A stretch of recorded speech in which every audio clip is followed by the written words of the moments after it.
15,000 people are dead. The man who built the machine that killed them did it because he was bored. Not a figure of speech, his exact words, to the only person he ever told, in the last hours of his life. He had too much money. Everything he bought, ate, drank, it all stopped meaning anything. So he built a place where desperate people could die. He watched. For a while, it made him feel something again. This is every rank in Squid Game. From the day a stranger slaps you on a train platform and hands you a card, to the day you are the one who built the platform, the stranger, the slap, the 15,000 people who came after. How many people have to say yes before something like this runs on its own? Level 1. Player. He finds you in debt. Not broke. Broke is manageable. He finds you at the point where broke has crossed into something else, where the people you owe money to have stopped being polite, where your list of options fits in your head without trying. He offers you a children's game. Dakji. Folded paper squares. Win, and he gives you 100,000 won. Lose, and he slaps you. Since you have no 100,000 won, the slap is the price of playing. You lose. He slaps you. You lose again. He slaps you again. 14 rounds on a subway platform. Eventually, you win one. He hands you cash and a card with a number on it. Call this number if you want to play more games for more money. You call it within 4 minutes. The card was designed assuming you would. That number has never not been called. They come for you while you sleep. Gas. A van. You wake up in a teal tracksuit, not your name on the chest. A number. 455 other people. Same tracksuit, same number format, same look on their faces.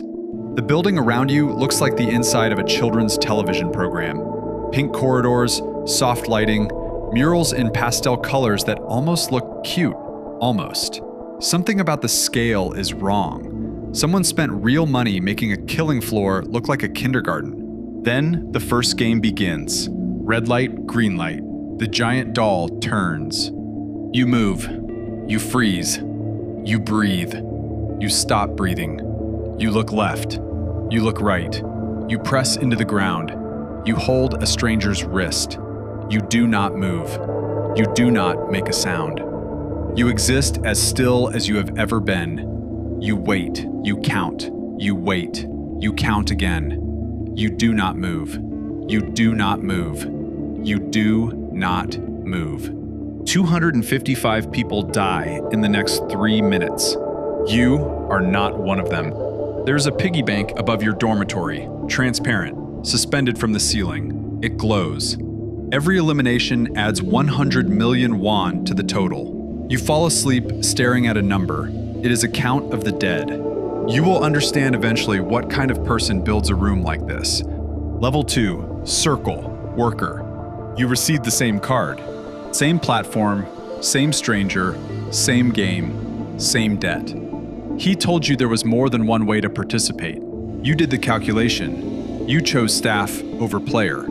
The operational side seemed safer. You were not wrong to think so. The circle on your mask means lowest rank. Corners indicate authority. You have 0 corners. Maintain the facility. Clean the arenas between games. Deliver food 3 times a day. Process the dead. The briefing document calls this last one post-game logistics, also facility reset. What it means, you carry the bodies, efficiently, without visible reaction, because the alternative, teal tracksuit, number on the chest, struck you as worse. 2 rules, never unmask in front of a player, never speak to a player, break either and the soldiers handle it before the manager finishes the order. These rules exist for a reason. The players cannot recognize a person who made a choice. The second they understand the staff came from the same desperate pool, same card, same platform, same debt, the whole architecture collapses.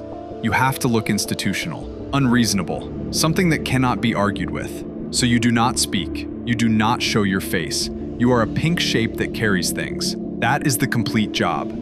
You pass the dormitory twice a day. You can see the piggy bank from the corridor. You know what the number means. So do the players. Level 3, Triangle. Soldier. You carry a weapon now. You use it when the earpiece tells you to. The manager gives the order, a player number and a location. Your hands respond. It used to feel like a decision. The training compressed it. Step by step, repetition by repetition, until the gap between instruction and action no longer exists. After each game, you also carry bodies, same as the workers. There are always more dead than people to move them. The field needs to be clear before the next round. Level 4, Square, Manager. 4 corners, highest authority among masked staff. You run the Tactical Operations Center, live camera feeds, earpiece orders to the triangles. You welcome each new cohort through the pink corridors. You explain the rules in what the briefing documents call neutral informational delivery. You have every player's file: name, age, debt, reason for ruin. You have been doing this long enough to read a new group in 2 minutes. Faces showing focused terror, scanning, calculating, survive at higher rates. Faces showing unfocused terror do not. You know this before the first game begins. The revolver in your holster is smaller than the soldier's weapons. The hierarchy made physical. Higher administrative authority means less personal force expected. Your gun has discharged 3 times. You remember each occasion with a specific clarity. Control room. Walls of monitors. Every arena, every angle. The players on screen are small. Wide-angle lenses, large spaces. You have noticed the smallness makes certain thinking easier. Not less accurate, just easier. Level 5, Recruiter. You work outside the island. On paper, you sit above all 3 masked ranks. You select the participants. Without you, there are no games. On the island, you are not anything at all. What you are is the most accurate reader of desperation in any room. You see it from 40 feet across a subway platform. It is in the posture, the slight forward lean of someone carrying invisible weight. It is in the phone check, looking at a screen that will not have good news. You have spent years developing this. You are world-class at it. Your business card, if you had one, would say Recruiter. Your job description, if anyone wrote it honestly. Find desperate people. Confirm they are desperate. Hand them a piece of paper. Repeat. You are not supposed to know the history of this role. The person before you was a worker, promoted to soldier. The man you slapped 14 times on a platform in Seoul. The one who kept losing, kept playing, refused to stop. He called the number.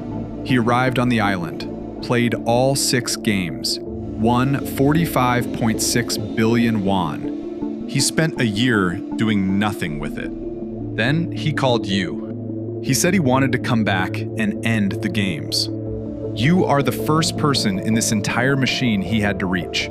Level 6, Frontman. You won a different game, 28 editions ago. Player 132. The night before the final game, the host came to you privately. He said the other finalists were planning to kill you. He put a knife in your hands. He said they had eaten and drunk too much to wake up. He said, cut their throats. He said this was the only way. You took the knife. You did not just cut their throats. You stabbed them, repeatedly. When you were done, 5 people were dead. This is how the organization identifies management. Not winning. The offer goes to the most promising finalist. What they do with the knife tells the host everything he needs. You gave him more information than he asked for. You wear black. Not masked staff. You are the system made ambulatory. Level 7, VIP. You do not live on the island. You arrive by helicopter. Games 4 or 5 onwards. The opening rounds bore you. You need the field reduced first. Your mask is gold. Lion, bull, deer, panther. You have animals. You bet on outcomes. What you win or lose is not significant relative to what you already have. That is the foundational problem. That is why you are here. The food is excellent. The viewing room is comfortable. The front man attends to everything with the efficiency of someone who has spent years learning your preferences. 11 years of attending. In the beginning there was something, tension during close rounds, the satisfaction of a correct prediction, a quality to those early years you could not name but would know immediately. You stopped feeling it around year 5. You increased your bets.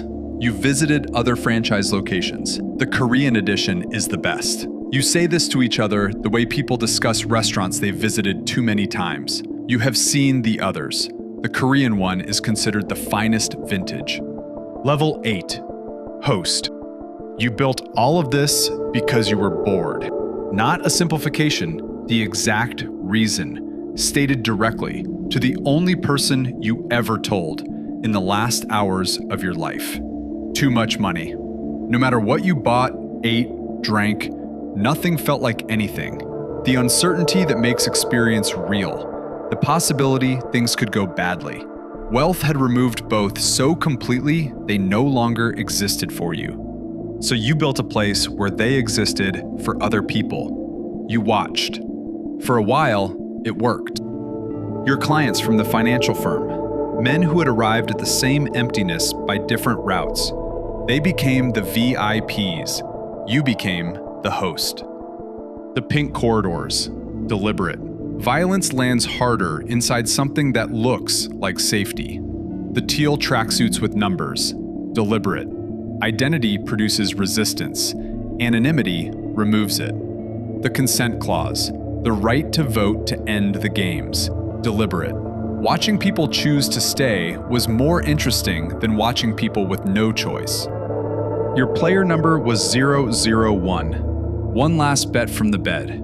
A drunk man on the street outside the window. You bet no one would help him before morning. 33 years of watching people at their worst. You lost. A stranger walked over. No reason, no benefit to themselves, just a person who saw someone who needed help, and helped.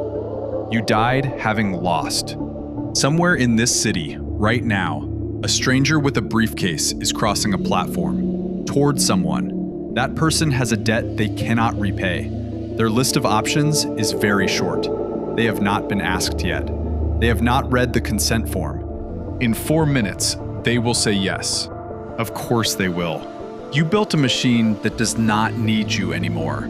It runs on the distance between what people have and what they cannot bear not having. It ran for 33 years. It runs tomorrow.